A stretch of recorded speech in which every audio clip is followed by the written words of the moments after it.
All right. Yes, sir. Yes, sir. Welcome back to the YBMSD podcast where we talk about anything and And everything. everything. And we doing something a little different. We on a live stream right now. We're live on YouTube. So if you're watching us right now, we appreciate you. And the episode will be out immediately once we're done with here. What you Okay.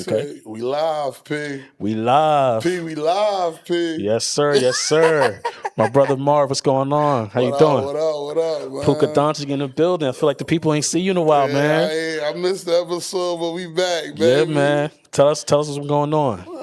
Chilling, man. Chilling? Summer been all right. It ain't been as lit. It been a lot of rain in summer, Yeah, bro. summer ain't, the vibes is not high this summer.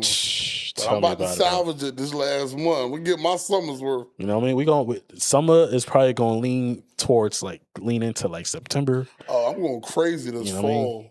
But fall. The itinerary book. I love that. Booked and busy. Fall going crazy. Yes, sir. But all right, let's get into our first topic, So we're doing something a little different. We're doing a live stream. It's I would call it, I guess, a brand new vibe or a brand new day, if you will. You know what I mean? Particular movie came out, Spider-Man 4, or otherwise known as Spider-Man Brand New Day. Brother, you seen the movie. Tell me your thoughts. 8.5 on the Spider, cuz. Okay. The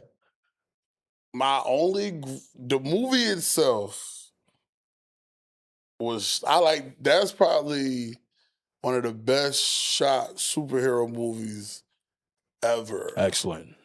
Like the angles they was getting at him, we was coming down the building in the beginning. We jumped off inside the reflection mask. from the glass. Yeah, inside the mask. That shit. It felt like on some Top Gun in the cockpit type shit. Like they gave you the vibes that was possible to be inside that badge. You like, for a second, you like, damn, that's what he really feel like. Yeah.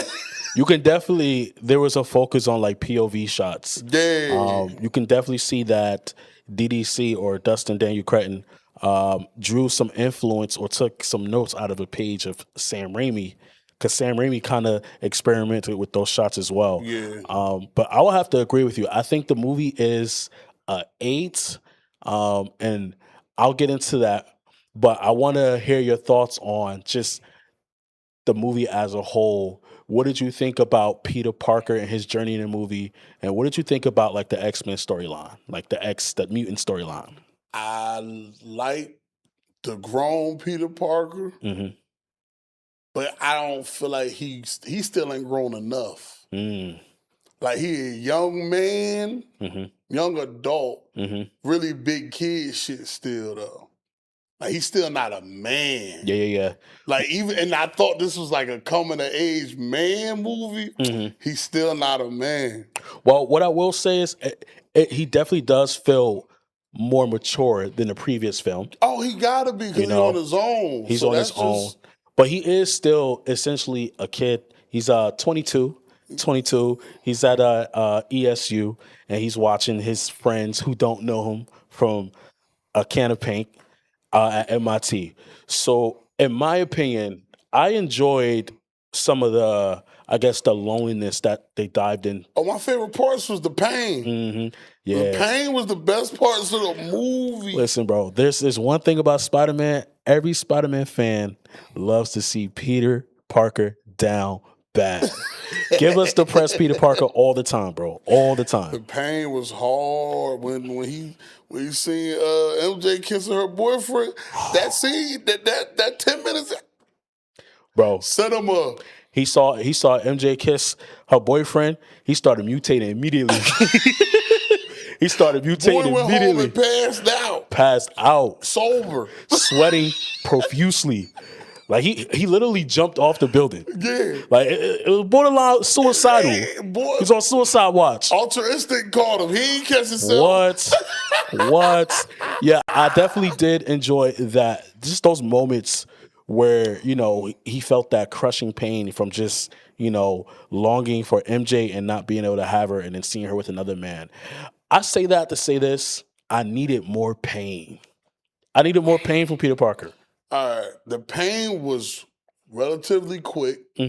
Even though the scenes were good, it was quick. Quick. It wasn't like it was short lived. It was short lived. Not in movie time. Because they time jumped 4 years. For sure. But in watching time, felt like we only got like 20 minutes of the 2 hours plus of him being alone. Yeah. After that, he back with the gang. Yeah, that's kind of my issue. Granted, like I said, they kind of speed ran through the 4 years of him being lonely. We get it. It was like 5 minutes. They went from let's go, we going to MIT to we graduating MIT. I was talking about 5 minutes runtime. I would have liked some more screen time with that, especially him just trying to internalize him, kind of seeing the world for himself, not having anyone to kind of confide in, and just kind of experiencing the world, they ain't never for show himself. Going to class, like just doing regular shit outside, dropping flowers off. Yeah, I just wanted to see him just do more everyday shit. And that's the thing, we did get a little bit, like that's why I really like Sam Raimi's movie, Spider-Man and Spider-Man 2, because you really get to see Peter Parker's day in the life, and you get to see like a teenage boy, all the I guess the unlucky nature of his life, as Peter Parker, So I wanted to see that more. OG Spider. And that particular scene where MJ said, "I don't love you and I don't know you." Nah, the scene that was pain. Where Jean took over her body and was like, "Oh yeah, that was sick. You pathetic." Ooh. That was sick. Cause my heart. I was in the theater yelling. I said, "Oh, she dirty." Yeah, she did him dirty. She violated Mary Jane and Peter Parker, making him think that it was actually her that actually finally remembered him. Yeah. Only for her to be playing mind games with him. And then she kind of threw herself off the building. I mean, Peter Parker kind of choked her up a little bit. That was just the anger. Yeah.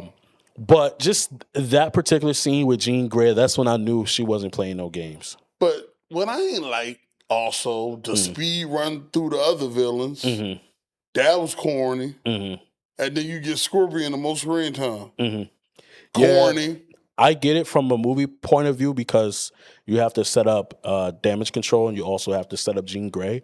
Granted, I would have liked to see more traditional Spider-Man villains and have more time with them. I do think you gave us like. I do think the off-brand news. The Jean Grey storyline was a little shoehorned into the story. I ain't like that either. Yeah. But growing up, I don't have a problem with it. I ain't never seen them in the same room. Yeah. Growing up, Jean Grey and Spider-Man never was in the same room. Yeah. For you hardcore niggas, let me know if I'm wrong. But growing up, casual cartoon anime consumer never knew they was even in the same universe. Yeah, I don't know. I do understand the mutant plot line, especially with him like mutating and all. And then the MCU is gearing towards X-Men and the mutant saga. I do understand that and why she's in the movie. I just felt like the movie spent a significant amount of time with that storyline. I would have liked to have seen, like I said, a more interpersonal story with Peter Parker and him just kind of internalizing his life for those 4 years, as well as dive a little bit more into like why he's mutating. I just felt like that storyline was just resolved relatively quickly. I felt like everything was ran through. Yeah, I agree. This the villains he been fighting. I agree. Oh, this him by himself.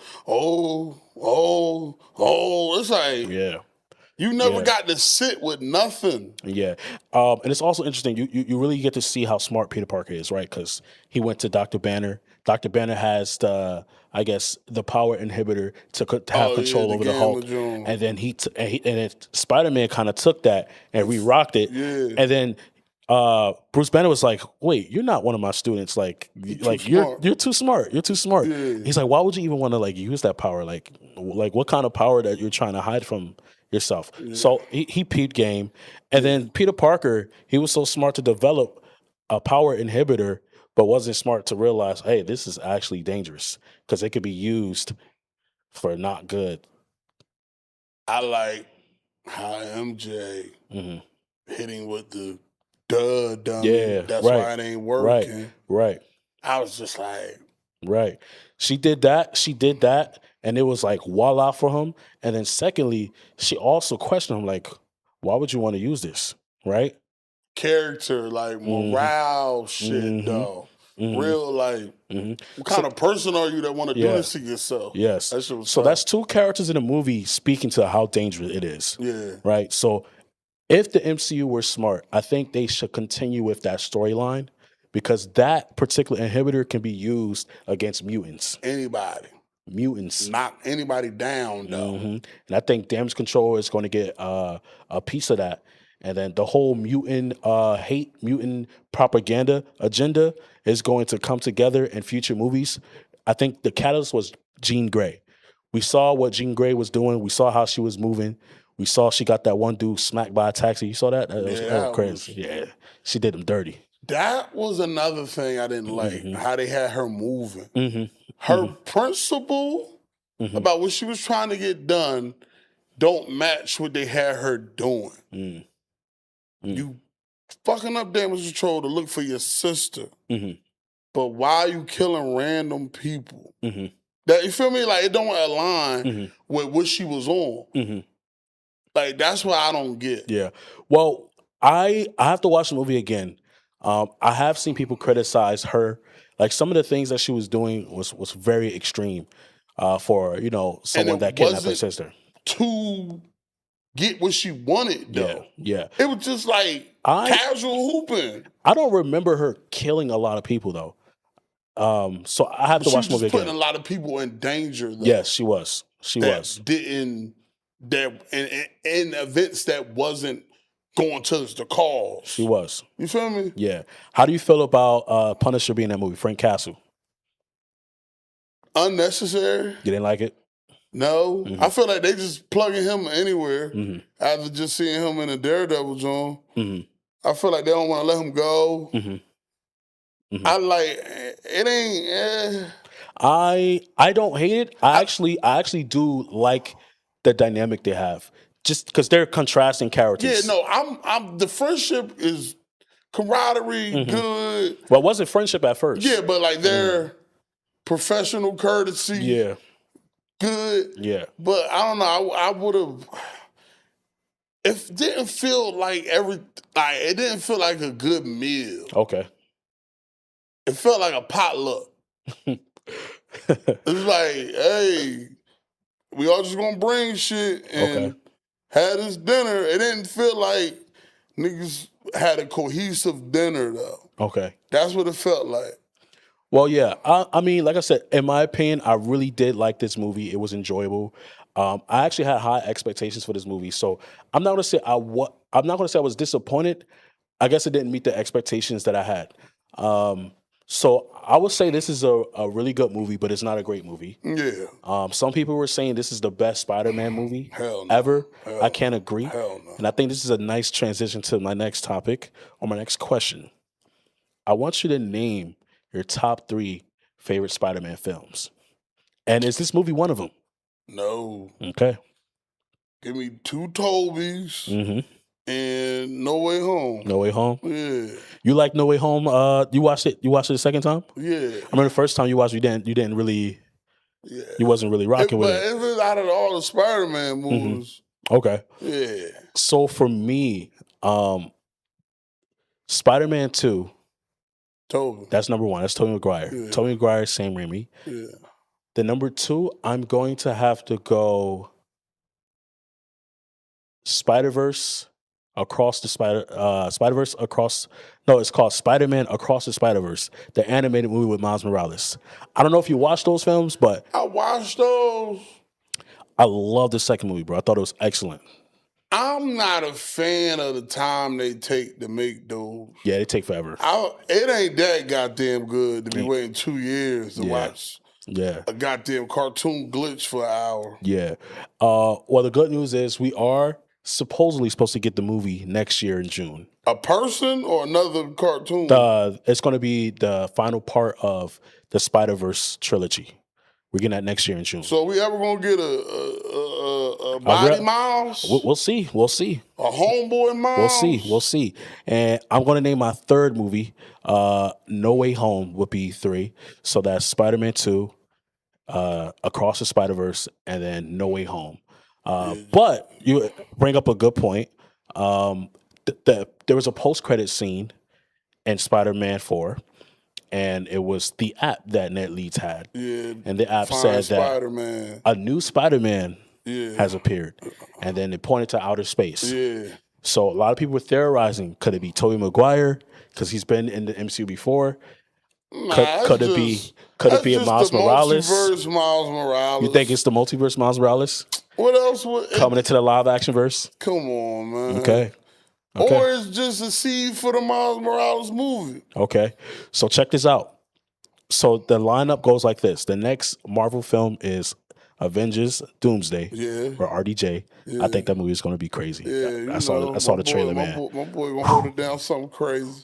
That movie is going to be insane, especially with the X-Men. And he better be if they don't make him way more gangster than Thanos, and I'm talking the one-liners, you feel me? Like he gotta have bars. He got bars. Yeah. Mm-hmm. If they don't do that, I'm gonna be hot.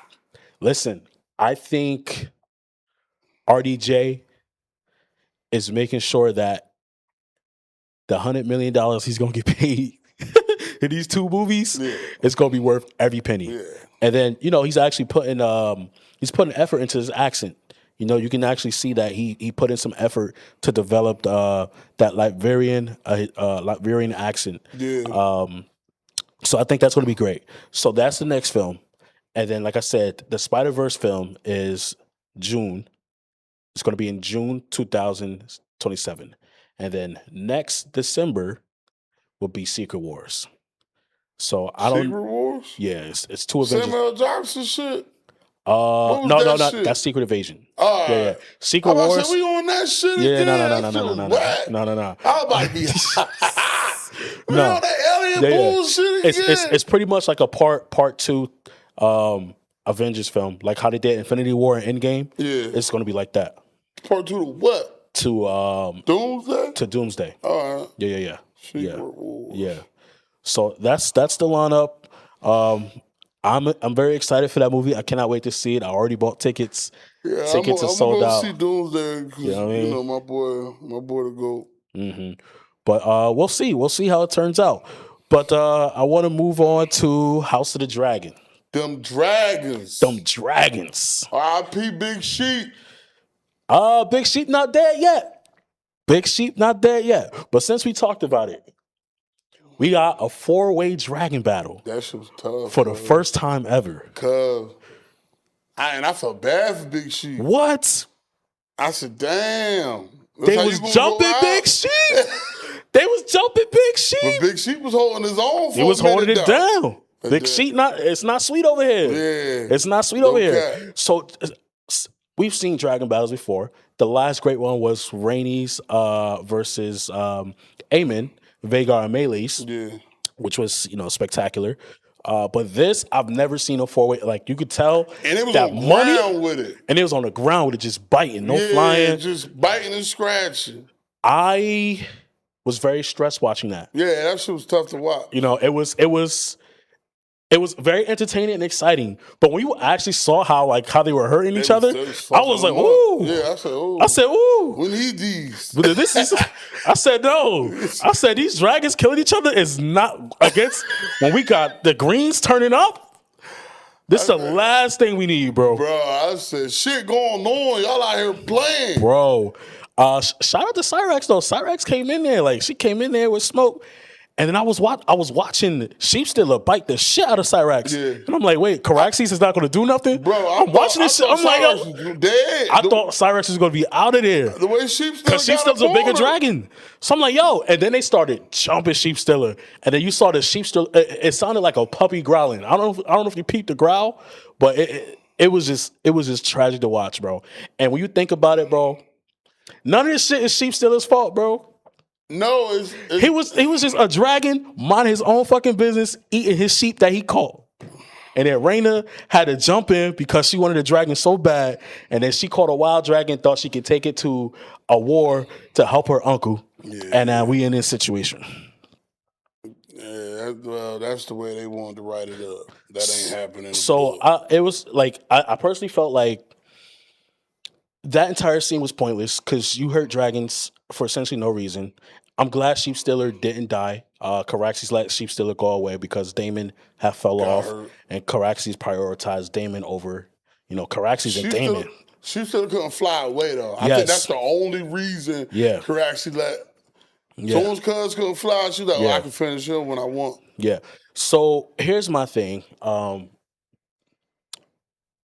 We know the Raina storyline, which I was actually pro because initially I'm like, from what I heard from Raina, she doesn't really have a big role in the books. No. So Raina is Nettles in the book. Yes. So they re-rocked Raina and gave her Nettles plot line, but they're not completely going with the Nettles plot line. No. And re-rocking everything. The way is just kind of turning out, especially with us having one more episode this season. Now I can actually get to the point where I can critique, Ryan Condal and the showrunners, because I just feel like that storyline isn't really going anywhere. It's real shit going on. It's not, and we worry about this bitch on this loose ass dragon. Yeah, because there's real stuff going on, bro. Because here's the thing: Rhaenyra blames Sheep Stealer for her son's death. In the books, Sheep Stealer's not really involved. Nettles catches Sheep Stealer's not in there.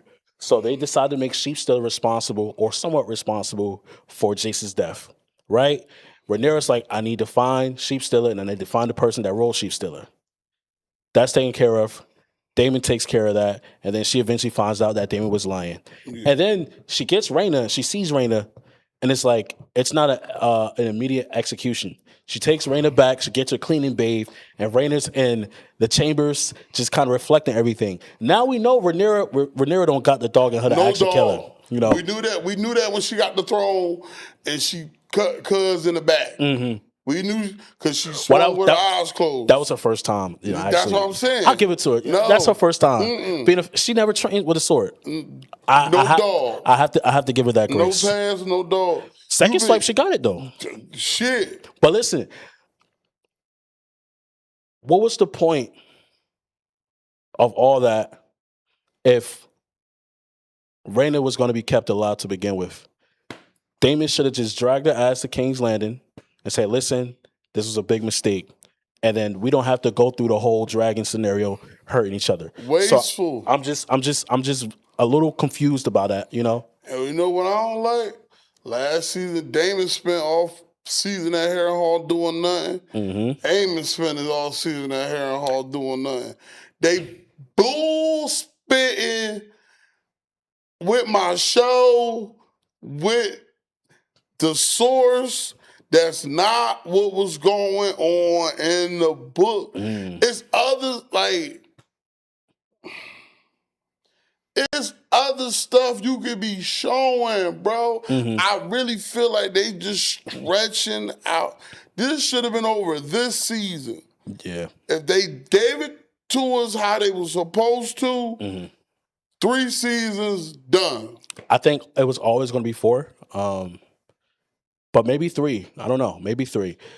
Here's the thing. I think the Targaryens, whatever the Targaryens have to do, they have to stay away from Harrenhal, because every time they go there, they think about sleeping with their mom. Yeah, they too. Yeah. That was what, boy? It happened with Daemon, and now it's happening with Aemon. Something about Harrenhal makes the Targaryen men want to indulge with their mom. I said, well, nah, y'all do a lot of wild stuff, but this is crazy. Yeah, I thought the incest was a little over the top. Tough. I think they wasted some minutes with that. Unnecessary. They wasted some minutes with that. I'm very confused on the whole Alice. Aemon thought he can have it like his way on both sides, and it's like, nah. I don't know. That storyline with Harrenhal is a little strange. Waste. I don't mind Damon's time there because Daemon had to self-reflect as a character. Just like the error of his ways, his relationship with his brother, And then, of course, They just at the making end, shit up, though, he saw not in the book, he saw the prophecy. It's not in the book. He saw the prophecy. Yeah, I have no problem with it. With Danny, right? I have no problem with that. That don't exist in the book. And then he's pushing it. He's pushing it. I don't know. Rhaenyra is too occupied with like what's going on, and Daemon keeps reminding her of the prophecy, and it's just a lot. But I do want to ask this question, okay? Do you think Rhaenyra is fit for queen? No, man. I'm Team Green. Oh, we switched up? I'm Team Green. You switched up. bullshitted too much. Like Damon said, you got 6 dragons and you in here bullshitting. We supposed to go street sweep, get everything back in order, and just deal with the backlash. Well, here's the thing, though. Daemon wanted to go to Dorne immediately. Yes. You know, I don't know about that. I think you need to handle what's going on in King's Landing. But I agree. Definitely go to Dorne. Because, again, his whole mind was the prophecy. We have to unite the 7 kingdoms. Yes. We need to get Dorne. We got 6 of these things. Yeah. It ain't no negotiating going on. Yeah, bro. Listen, Daemon was right every time. If Daemon was made king, this show would be over. Should have been 1 season. This show would be over. You think 1 season? I'll give it 2. They'd have stretched it to 2. This show's over in 2 seasons if he's king. They'd have stretched it to 2. Daemon would have stepped on everything by episode 6. You give Daemon 6 dragons as a king? Oh, man. Oh, man. There wouldn't be no poor people left. There wouldn't be no ops. The Hightowers would have been cooked if it was up to him. The whole sigil gone.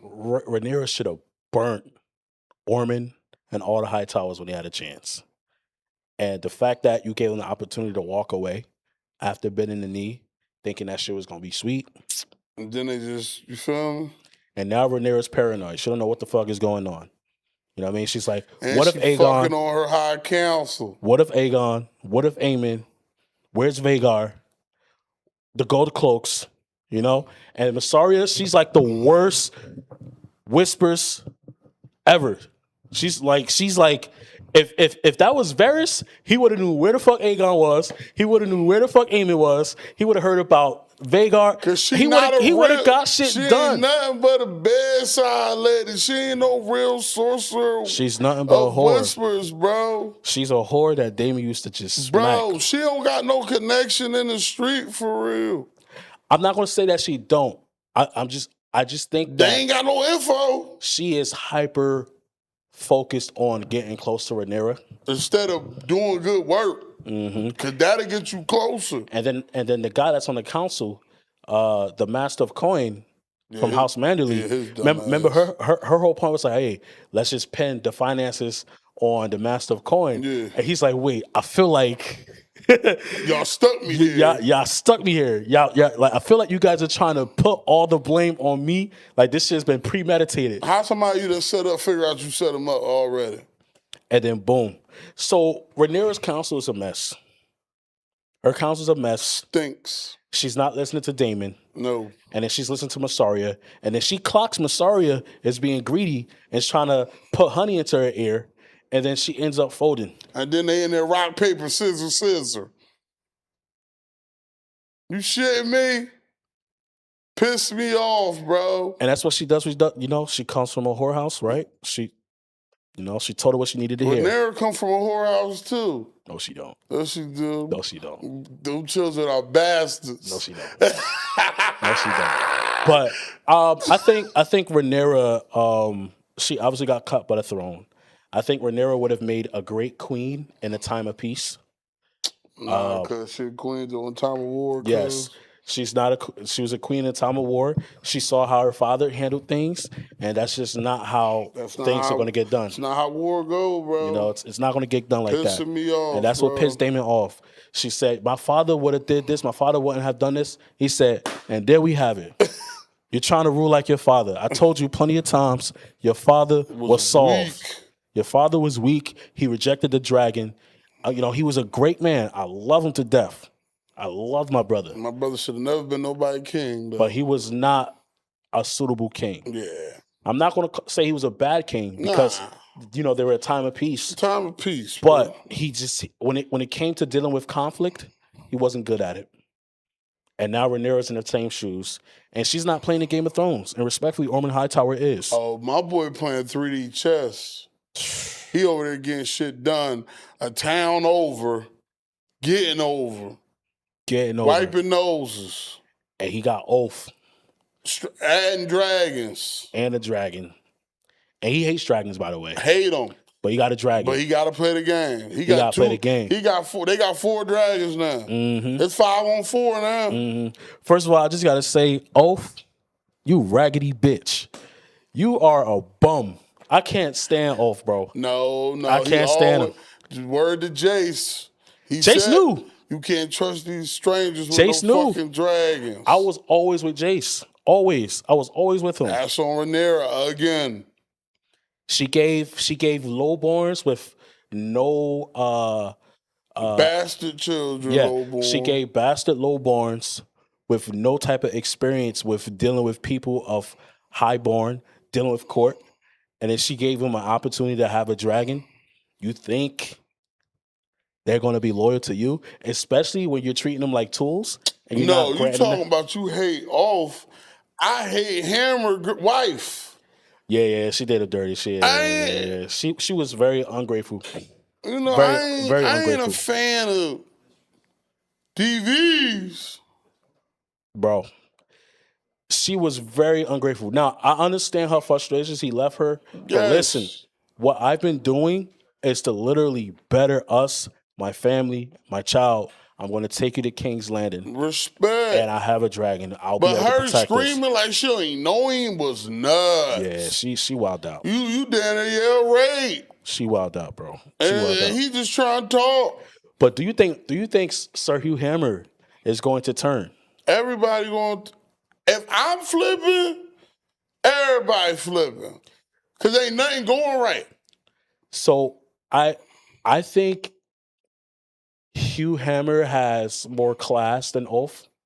I think the only way he flips if Rhaenyra runs Dragonfire over Tumbleton and then puts his family on. A man got needs. Yeah. And she ain't addressing nobody's needs. Yeah. Yeah. Rhaenyra has a lot going on, bro. She's just showing that she's just incompetent. And I hate that for Rhaenyra. I love her character. I don't. Like her. People are starting to root against the blacks now, bro. I never liked her. I just didn't like the Greens. So, I had to defaultly say, I'm a Damon guy. I'm not a Rhaenyra dude. Well, she stinks. One thing I will say, the Greens have been winning. They've been winning the whole time. Otto. The whole time. Long game, baby. Go get under that man. Get under that man. Even when the blacks seem like they got a victory, the Greens always had something. Back door. And shout out to Aegon for the comeback, man. Listen, man, I've always been an Aegon sympathizer, bro. No. Always. They all stink. Always. Aegon never wanted to be king. He was cool. Stink. But Rhaenyra being, He was forced into his position. Now, he's a bad person. He's a terrible man. They all like Sir Larry said, you're an awful king and you're a terrible man. Yes. But I think this experience that Aegon's had has matured him a little bit, or he's had an epiphany of sorts. But now he's got his dragon. So will he revert back to his old ways? Him and his dragon look like Two-Face. Yes. First of all. 2 peas in a pod. They're perfect for each other. I'm talking like nothing but. You hear me? 2 peas in a pod. They're perfect for each other. Nah. So Aegon is back on the map. So he better go kill his brother. That's what he wants to do.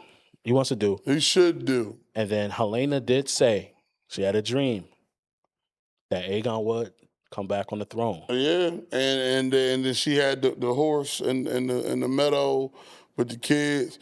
She know life's gonna be good. Well, I actually think she is thinking life is not going to be good for her. Why? I think the horse, and then her in the field with the kids and the chicken, and then it got dark. I think that is, it signifies the Dark Knight, the White Walkers. And that mare that she talked about, some people are theorizing that's the Night King's the mare. Night King mare. Mm-hmm. And one thing we know about Game of Thrones, they'll throw you some fucking Easter eggs that never explain. So we gonna be shit gonna be over next year. We still gonna be talking about that mayor. No cap. But yeah, we have one more episode this season. We'll see how they play it out. You know what I'm saying? This season better than last season, though, for sure. Yeah, absolutely. For sure. I will say this. I'm not switching on Team Black. I am. Team Black, I have lost all faith in Team Black, but I'm riding with Damon till the wheels fall off, bro. Come on, Team Green, come wipe that nose. I'm riding with Damon till the wheels fall off. It's quite simple. If she was built for it, I'd be on her side, but I can't support her losing. It's not over yet. Same time next year, ladies and gentlemen. Yeah. But let's pivot. I want to talk about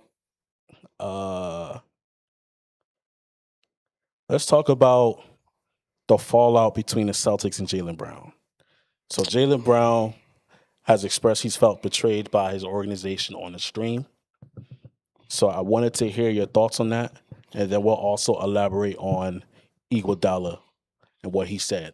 Well, it's just the way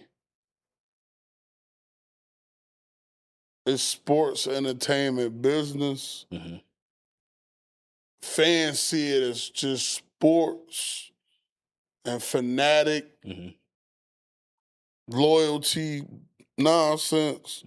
So players, oh, you left us. People, somebody leave their team, people really be like, you left us. Yeah. Somebody really run up on an athlete in real life and you left us. Right. When in reality, it's just business. Right. Same thing with Jaylen Brown. He was sold on the family, Boston, we love you. Shit start to go left. Media run terrible for the summer. Dirt on his name all summer now. He think he the smartest person in the room. We had him as the 8th best player on the team. Bro, 8th best player on the team, bro. After he just led y'all to a 2 seed, they was coming crazy. That's how you know when an agenda is unfolding. There was definitely an agenda on Jaylen Brown. I think there's always been an agenda. Oh, for sure, because he said fuck Nike early. And then even when he came into the league, like some of the scouts were saying that he might be too smart for his own good. He too smart for basketball. Well, respectfully though, if I'm about to invest millions in dollars into you and I don't think you love this shit, I have some caution too. Yeah. Drafting you.